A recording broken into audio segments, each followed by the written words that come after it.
Tento pretek je pre mňa každoročnou výzvou. Je to veľmi náročné sa pripraviť na všetky športy, či už organizačne, všetko si zbaliť, nič si nezabudnúť. A je to v podstate niekoľkodňová príprava, tak toto je pre mňa veľmi zaujímavé na tomto Litouride.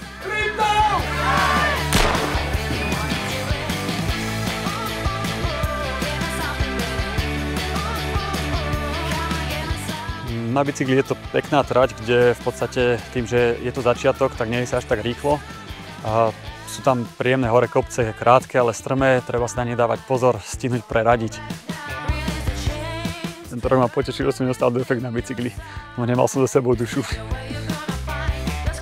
Ten bicykel, polovica bicykla bola v podstate v kľudnom tempe, porozprávali sme sa ešte, niečo sme si dohodli.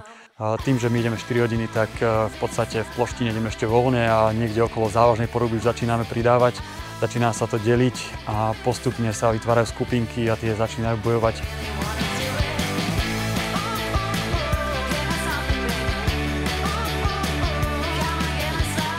Záver je potom hore do Jasnej, kde záver je zase dosť ťažký. Tento rok som tlačil bicykel, bolo to strmé, šmýkalo sa.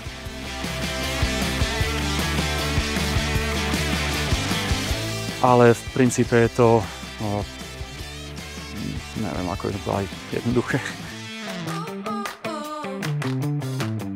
Na odozdávke tú atmosféru skôr stíham vnímať, keďže tam si sadnem, snažím sa oddychnúť, niečo prejesť, napiť sa, prezliesť sa a pokračovať ďalej. Vždy je tam množstvo ľudí, či už pretekárov, či už organizátorov, alebo len tak okolo idúcich. Atmosféra vždycky dobrá, povzbudzujú. Jednotlivcom sa počíta časť aj v DP počas prezliekania, takže je dôležité sústrediť na túto časť. Nestráca tam skutočne veľa času.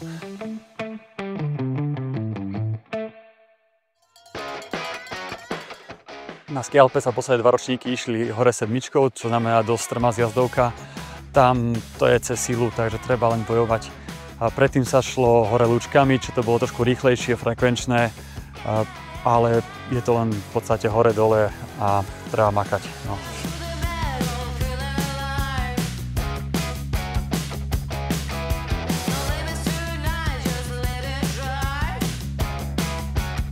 Ski Alp sa ide v Jasnej, kde je zjazdovka, takže aj veľa lyžiarov sa pozastaví, pozbudí, zakričí niečo, takže taktiež veľmi dobrá atmosféra na Ski Alpe.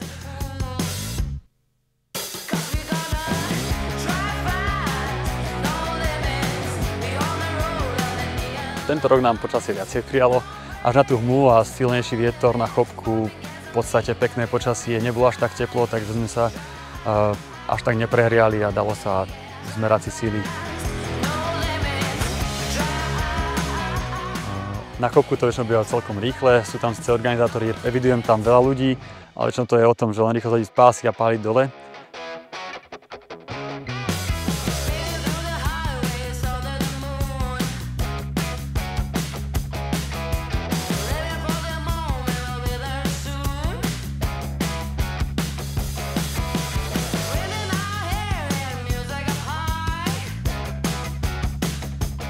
Ohľadom freeridu, tam si myslím, že som z tých lepších v hodnotení jednotlivcov, keďže väčšinou sú títo športovci z iných disciplín. Ja som prišiel hlavne zo Ski Alpu a k tomu patrí aj freeride.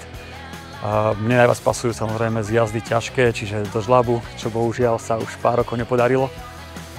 Tento rok to bolo pomedzi bránky, čo bolo tiež zaujímavé. Bolo treba trošku nadchádzať a naše ľahké lyže, ktoré naozaj sú do kila, tak s tým ľadom mali trošku problém. Treba ísť o to opatrnejšie, taktiež hore nás čakala hmla, čo bolo tiež relatívne náročné, orientácia v teréne, takže bolo to príjemné, získal som tam asi také 2 minúty náskok.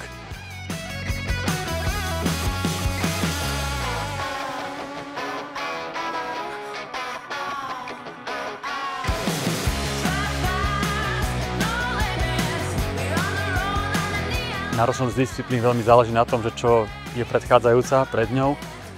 Treba rozmýšľať nad tým, aká je strava, čo treba piť popri tom a čo si pripraviť, čo si obliecť. Príľbu, či sa dá použiť tá istá, či už na Ski Alp a tá istá na freeride. Ďalšiu mať pripravenú zase na kajaku. To sa mi tiež stalo, že som si zabudol a šiel som v cyklistickej príľbe na Ski Alpy v podstate aj tento rok.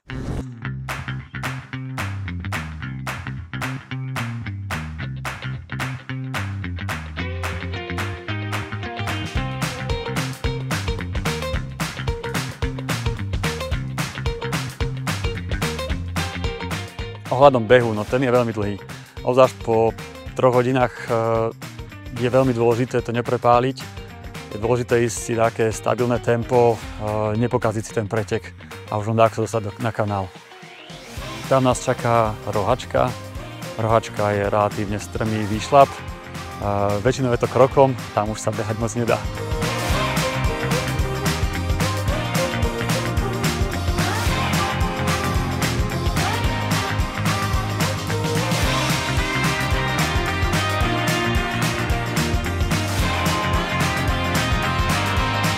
Beh bol veľmi náročný, bolo to veľmi tesné.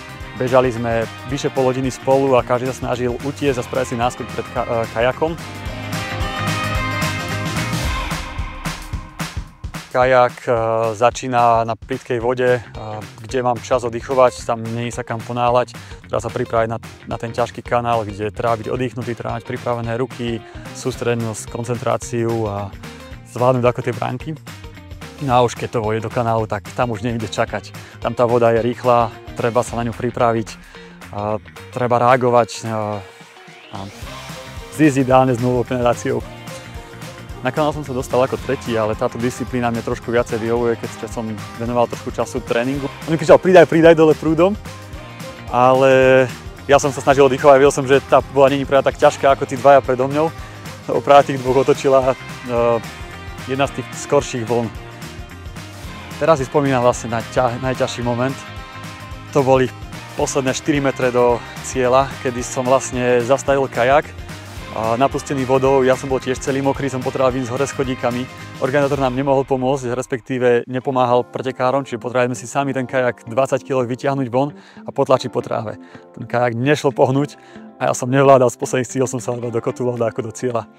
To bolo pre mňa jednak vykúpenie z toho trápenia, ale aj najťažšie metre, keď som dostal veľmi silné krče a oddychoval v cieli.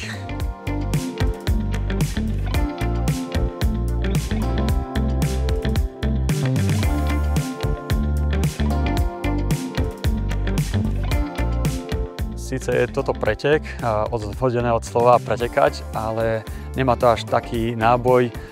Ľudia sa stretávajú už v piatok pred pretekom, potom si odpretekajú tú svoju disciplínu a ešte to pokračuje večer, takže myslím si, že nie je dôležité až tak, ako moc trénujeme, ako sme moc výkonní. Treba sa prísť zabaviť, treba si to prísť užiť a zažiť tú atmosféru preteku.